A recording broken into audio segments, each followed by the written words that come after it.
A Amazônia chamou a atenção do Brasil e do mundo no mês de agosto, inclusive de várias autoridades internacionais que mostraram preocupação com a situação das queimadas na floresta. Apesar de não ser um problema novo, este é um ano emblemático para o estudo desse fenômeno.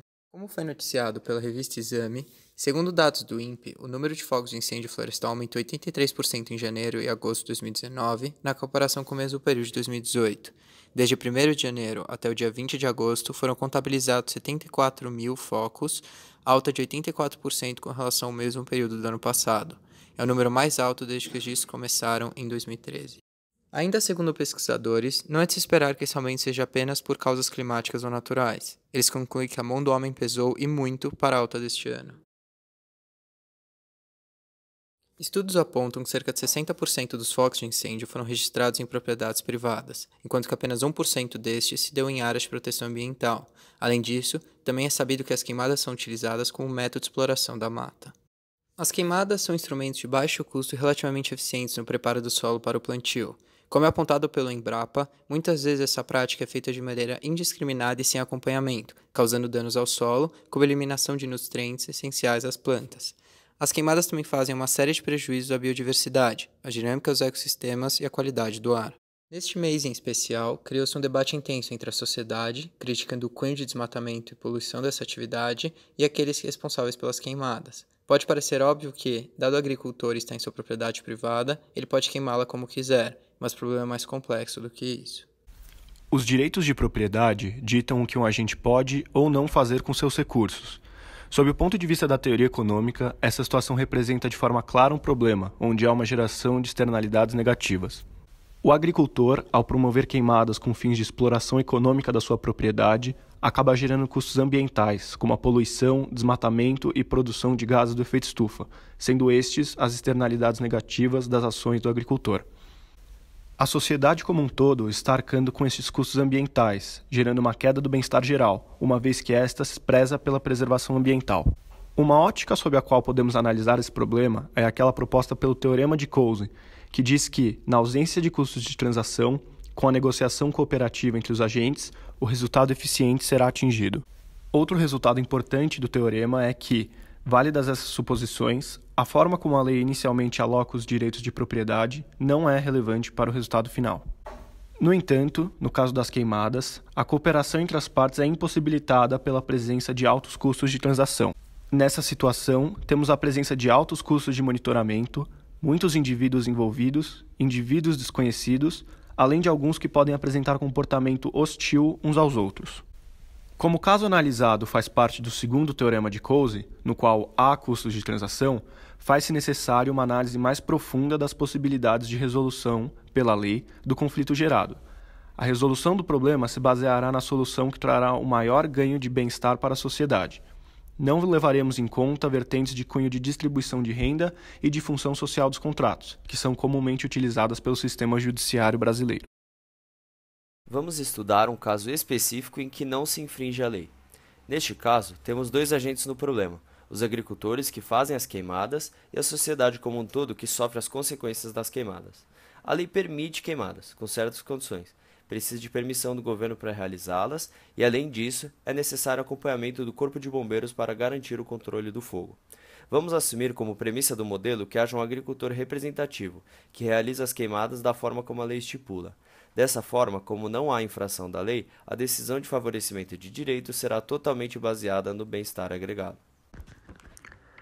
Para ilustrar essa situação, criamos um jogo onde temos, de um lado, um fazendeiro representativo e, de outro lado, a sociedade, composta por 1.000 habitantes.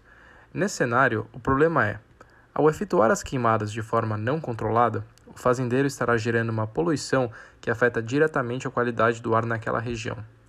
Essa piora na qualidade do ar acarretará em uma deterioração da saúde pública, gerando custos de R$ 1.000 por habitantes, relacionados a hospitais, consultas médicas e compra de medicamentos. Somando esses custos individuais, como temos 1.000 habitantes, teremos um custo agregado devido à poluição de R$ 1 milhão para a população. Existem duas possíveis soluções nesse caso. A primeira é que o fazendeiro faça queimadas controladas, recorrendo aos bombeiros para apagar as chamas e assim diminuir a poluição gerada. Nesse caso, o fazendeiro deverá gastar R$ 100 mil para chamar os bombeiros. A segunda solução seria que cada família, individualmente, instalasse purificadores de ar nas suas casas e utilizassem máscaras na rua a fim de não serem afetadas pela poluição. Nesse caso, as famílias teriam um custo de R$ 300 por família, totalizando um custo agregado de R$ 300 mil para a população. Visando entender qual lado a lei deveria favorecer, segundo o teorema de Coase, iremos analisar dois casos distintos, sendo o primeiro deles o caso onde não existem custos de transação, e o segundo o caso onde existem custos de transação positivos. No primeiro caso, onde os custos de transação são inexistentes, caso a lei favorecesse a sociedade, o fazendeiro teria 3 opções. A primeira delas seria pagar o serviço dos bombeiros, a fim de fazer queimadas mais ecológicas e diminuir a poluição gerada. Nesse caso, ele teria que pagar R$ 100 mil. A segunda opção seria comprar os purificadores e as máscaras para os habitantes da sociedade, chegando assim a um valor de R$ 300 mil. E a última opção seria reembolsar a totalidade dos custos de saúde, chegando a um valor de R$ 1 milhão.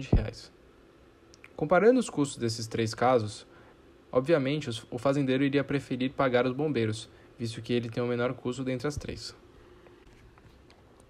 Agora, analisando o caso onde a lei favorecesse o fazendeiro, a sociedade teria 3 opções. A primeira delas seria pagar o serviço dos bombeiros, que custaria R$ 100 mil. A segunda delas seria comprar os purificadores e máscaras, que custaria R$ 300 mil. E a terceira delas seria arcar com os custos de saúde, que custaria R$ 1 milhão. Portanto, assim como no primeiro exemplo, a solução eficiente nesse caso seria pagar os bombeiros, visto que é o menor custo dentre as 3 opções propostas. Portanto, a conclusão que chegamos é a seguinte: quando não existem custos de transação para se negociar um acordo, a decisão eficiente irá prevalecer independentemente do lado que a lei beneficiar. Porém, a escolha do lado beneficiado impactará sim na distribuição de renda, determinando qual lado deverá arcar com os custos e prejuízos. Bom, passando agora para o segundo caso, onde consideramos os custos de transação como positivos, iremos considerar que a sociedade irá incorrer em R$ 500 por pessoas de custo de transação para se reunir, negociar e depois disso ainda monitorar o serviço prestado pelos bombeiros. Nesse caso, o custo agregado, visto que temos 1.000 habitantes, será de R$ 500 mil para toda a sociedade. Bom, agora refazendo o raciocínio que fizemos na etapa passada, caso a lei favorecesse a sociedade, o fazendeiro ainda teria as mesmas 3 opções, e ele optaria por fazer queimadas controladas pagando os bombeiros, visto que ainda seria o menor custo dentre os. Porém, se a lei favorecesse o fazendeiro, agora a sociedade preferiria comprar os purificadores de ar e as máscaras, para não ter que correr nos custos de transação. E isso se provaria uma solução ineficiente, dado que o custo para o fazendeiro de recorrer aos bombeiros, que é igual a R$ 100 mil, é menor do que aquele incorrido pela sociedade ao decidir comprar os filtros, que é R$ 300 mil. Portanto, aqui vemos que o custo de transação, mesmo não sendo efetuados, não sendo incorridos pela sociedade, acabam impedindo que uma solução eficiente seja tomada. Portanto, no exemplo que vimos agora, a solução da lei de dar aos moradores o direito ao ar limpo gera uma solução eficiente, mesmo quando os custos de transação são significativos. Mas a lei de dar ao fazendeiro o direito de poluição não gera o resultado eficiente se houver custo de transação. Nessas circunstâncias, a regra legal preferida é a regra que minimiza os efeitos dos custos de transação, seja quando as partes efetivamente incorrem nesses custos, seja quando as partes, para evitar os custos de transação, acabam fazendo opções pelas escolhas não eficientes. Portanto, segundo o teorema de Coase, a lei deveria beneficiar a sociedade nesse caso, visto que, a fim de evitar os custos de transação, ela acabaria tomando decisões ineficientes.